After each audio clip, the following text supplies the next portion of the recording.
Hello guys, नमस्कार। मैं हूँ रूपाली, आप देख रहे हो रूपाली रिएक्शन। तो गाइस, बात करते हैं आज शादी की। बहुत सारे, अगर आप 100 लड़कियाँ होंगे ना, स्पेशली आज के टाइम की जो लड़कियाँ हैं, आज का जो जनरेशन है, अगर 100 लड़कियाँ हैं तो 100 में से आप कम ये सवाल करोगे ना 100 लड़कियों से कि भाई आप कैसा हस्बैंड चाहते हो लाइफ में, तो लोग ये तो बोलेंगे जो बहुत प्यार करे, बहुत केयर करे, दिखने में बहुत हैंडसम हो, लेकिन उनका एक स्पेशली रहता है रिक्वायरमेंट कि बहुत पैसे वाला हो। तो गाइस, ज़रूरी नहीं है हर बार बहुत पैसा वाला इंसान बहुत अच्छा इंसान हो।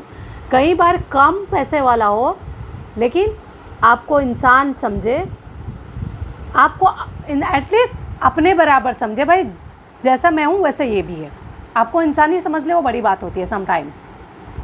अगर आप सिर्फ पैसा देख के शादी करोगे तो सामने वाले को भी मालूम है ना, इसने सिर्फ पैसा ही देख के शादी किया, इसको पैसे से मतलब है और बिना पैसे का ये रह नहीं सकती है। तो आपकी जो कमज़ोरी है वो उसको मालूम रहता है। यही हुआ है दलजीत के साथ। दलजीत कौर एक टीवी एक्टर हैं, उनकी ये सेकंड मैरिज थी, सालीन बनोर की एक्स वाइफ। तो उनकी ये सेकंड मैरिज थी। दलजीत कौर लाइफ में मतलब 35 नहीं, 35 नहीं यार, 42-43 ईयर की हैं वो। तो लाइफ की एक पड़ाव वो क्रॉस कर चुके हैं। 13-14 साल का उनका बेटा है। तो उनको लग रहा था कि अगर मैंने 5-6 साल भी और गवा दिए ना, फिर मेरी शादी नहीं हो पाएगी, मतलब मुझे कोई पार्टनर नहीं मिलेगा। या तो इनको ये फ्रस्ट्रेशन था कि कोई मुझे पार्टनर नहीं मिलेगा, मैं अकेले रह जाऊंगी। या तो एक एक्टर के लाइफ में रहता है ना, बहुत लग्जरियस लाइफस्टाइल रहता है उनका, बहुत मतलब घूमना, अच्छी महंगी गाड़ी चाहिए, बहुत बड़ा घर चाहिए, बहुत पैसा चाहिए, ब्रांडेड, सब कुछ ब्रांडेड चाहिए उनको। तो मतलब थोड़े बहुत में उनको नहीं होता, और स्ट्रगल भी उनको ज़िंदगी में नहीं चाहिए। उनको लगता है कि कुछ हमें करना ही नहीं पड़े, कुछ सोचना ही नहीं पड़े, क्योंकि हस्बैंड अगर बहुत अमीर होगा तो। इसी चक्कर में दलजीत कौर ने कर लिया एक एनआरआई से शादी। मैडम को पहले से मालूम था बंदे की तलाक नहीं हुई है, पहले वाइफ से 2 उनकी बेटियां हैं। ना मैडम ने कभी उनके बच्चों से मिली, ना उनके साथ अपना बातचीत आगे बढ़ाया कि एक होता है ना कि अपना मेल मिलाप करो, बच्चे आपसे कैसे ट्रीट करते हैं, बच्चे आपको एक्सेप्ट कर रहे हैं कि नहीं कर रहे हैं। आप जिससे शादी कर रहे हो, आपकी सेकंड मैरिज है, तो आप पहले उसको थोड़ा जानो समझो, कैसा बंदा है वो। अगर वो पहले से शादीशुदा है, अपनी वाइफ को तलाक दे रहा है, मतलब उसकी 2 बेटियां हैं, अपनी वाइफ को तलाक दे रहा है, तो क्यों तलाक दे रहा है? सच में वाइफ ही गलत थी या आदमी गलत था? ये सब कुछ देखते हुए भी मतलब इग्नोर किया गया, जस्ट मनी। मैडम को लगा ये बहुत अमीर बनता है, बिजनेसमैन है, केनिया में रहता है, तो भाई अमीर तो है ही है, पूरा दुनिया घूमता रहता है बंदा। तो मैडम को लग गया कि इससे बड़ा लॉटरी तो ज़िंदगी में कभी लग ही नहीं सकता। कौन स्टूडियो जाके ऑडिशन दे, कौन डेली का सीरियल में काम करे पूरे 8-8, 10-10 घंटे ये। तो भाई एक अमीर हस्बैंड मिल जाए तो लाइफ ही सेटल ना। तो यही किया मैडम ने, और उसको भी मालूम था कि ये क्यों शादी कर रही है मेरे से। कोई वो अंधा नहीं था, वो इतना बड़ा बिजनेसमैन है तो उसके पास भी अपना दिमाग था। तो अगर उसने बोला है मेरी फर्स्ट वाइफ से डिवोर्स नहीं हुआ है, कोर्ट में केस चल रहा है, तब भी ये जिद करती है नहीं बस हम लोग जस्ट पूरे दुनियादारी को दिखाने के लिए और मेरे पेरेंट्स को दिखाने के लिए हम शादी करते हैं। तो मूर्ख तो नहीं है बंदा, वो भी समझ ही गया ना इसको इतनी जल्दी क्यों मेरे से शादी करने की।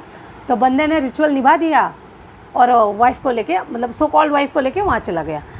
अब जब ये वाइफ वाला हक जताने लगी ना, तो उसने बोला एक्सक्यूज़ मी, तुम मेरी वाइफ नहीं हो, जस्ट तुम मेरे साथ रह रहे हो, वो दुनिया को आपने नाटक नहीं दिखाया शादी आदि करने का, तुम मेरी वाइफ नहीं हो। तो इसने थोड़ा मेलोड्रामा किया, सीरियल बहू वाली। तो इसने बोला भाई तुझे जाना है, जा यहाँ से। और मैडम यहाँ आ गई। इसको लगा दौड़ के वो यहाँ आएगा, मनाएगा, baby sorry, I am sorry, गलती हो गई। उसने ऐसा कुछ नहीं किया। वो अपनी गर्लफ्रेंड के साथ वर्ल्ड टूर पे निकल गया घूमने के लिए। अब इसको लगा भाई अब मैं इसको ना एक्सपोज करूँगी। तो जब इसने वीडियो डालना स्टार्ट किया कि भाई मेरी पति मुझे चीट कर रहा है, तो उसने साफ साफ बता दिया कि भाई हमारी शादी वैलिड नहीं है, ये मेरी वाइफ ही नहीं है। तो सब यहाँ से इनके दोस्तों ने चढ़ाया भाई तुम जाके केनिया में केस करो, ये करो। तो केनिया में आदमी ने तो छोड़ो, उसके हस्बैंड ने तो छोड़ो, निखिल ने तो छोड़ो, उसके पेरेंट्स ने भी मैडम को पहचानने से इनकार कर दिया। दलजीत को पहचानने से मना कर दिया इसके सास ससुर ने, सो कॉल। अगर शादी लीगल नहीं थी तो सास ससुर नहीं है वो, लेकिन अगर ऐसे देखा जाए इंसानियत के नाते तो वो सास ससुर हैं। उन्होंने पहचानने से इनकार कर दिया कि ये हमारी बहू है ही नहीं भाई, हमारे बेटे के साथ घूम रही थी वो अलग बात है, लेकिन ये हमारी बहू नहीं है। और उसके हस्बैंड ने भी बोल दिया कि भाई ये कभी लीगली मेरी वाइफ थी ही नहीं, मेरे साथ रह रही थी, घूम रही थी, इसका ये कतई मतलब नहीं है कि मेरी वाइफ है। क्योंकि जब ये बता रही है, जब वीडियो दिखा रही है, फ़ोटो दिखा रही है, उसके कई महीनों बाद तो मेरा खुद का तलाक हुआ है, ये कहाँ से मेरी बीवी होती है। और हिंदू मैरिज एक्ट के तहत भी अगर पहली बीवी से तलाक नहीं हुई है तो दूसरी शादी आप कितने ही मंदिरों में कर लो, वैलिड नहीं माना जाता है। तो भाई प्लीज़ गर्ल्स, अगर आप एक अपने लेवल के लड़के को देखते हो तो वो आपके लिए ज़िंदगी में सबसे बेस्ट रहेगा। साथ में स्ट्रगल करो, मेहनत करो, आगे बढ़ो, दोनों अमीर बनो। अमीर बनने में कतई बुराई नहीं है और दुनिया में बहुत पैसा कमाना चाहिए। आजकल पैसे से ही सब कुछ हो रहा है, पढ़ाई पैसे से हो रही है, हेल्थ की केयर पैसे से हो रही है, घर पैसे से खरीद रहे हैं, पैसा सब कुछ। आप माँ बाप का केयर भी पैसे से कर सकते हो, सब कुछ पैसा है, लेकिन दूसरे के पैसे से नहीं। पैसा अपना होना चाहिए और मेहनत का होना चाहिए, तभी वो आपका काम आ सकता है। अगर आप सिर्फ दूसरे के साथ पैसे से जुड़े हो तो उसको भी मालूम है सिर्फ उसके पैसे की वजह से आप उसके साथ हो, और वो आपको मदारी के बंदर की तरह नचाएगा, और जब उसको लगेगा कि भाई इसको यहाँ से फेंकना है तो अपनी ज़िंदगी से फेंक देगा। तो पैसा वाला ढूंढने से अच्छा इंटेलिजेंट ढूंढो, मेहनती ढूंढो, और जो आपकी इज्जत करे वो ढूंढो।